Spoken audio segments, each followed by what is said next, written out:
Well, hello. Today the topic we shall dissect is exponential distribution. Before diving deep into the topic, it is important to know how the exponential distribution itself is analogous to Poisson distribution. The Poisson distribution, which looks something like this, gives the probability of the number of events happening in a given time interval. While on the other hand, the exponential distribution is the probability of time between two events given a fixed rate parameter lambda. If x follows Poisson distribution and y follows an exponential distribution, then their expected values are inversely related. This is the reason why the expected value of Poisson distribution is lambda, while the expected value of an exponential distribution is 1 by lambda. So imagine that the number of people who enter a store in a given hour is described by a Poisson random variable with lambda is equal to 10, which means we expect 10 people per hour. Then we expect to wait 1 by 10 hours or 6 minutes for each customer in an exponential distribution. Well, now comes the big question. Why was there even need of exponential distribution? Was Poisson distribution not enough?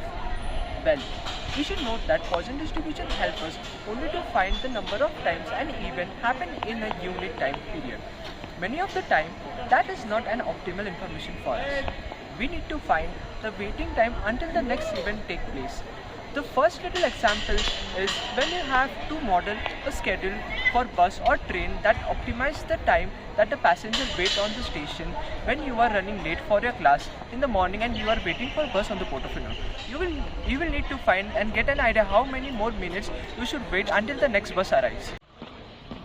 Well, the applications of this distribution are not only fun and games all the time. Sometimes they do prove to be seriously significant.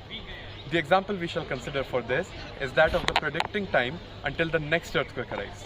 Now you may think that earthquakes are so rare and so insignificant in this part of the world. Then why should anyone care about when the earthquakes will arrive? Well, an interesting fact about the country of Japan is that the beautiful country is home to nearly 10% of the world's active volcanoes. This results in an average of about 1500 per year, that is around 7 to 8 earthquakes every day. Let us take a real life example and try to model it using exponential distribution.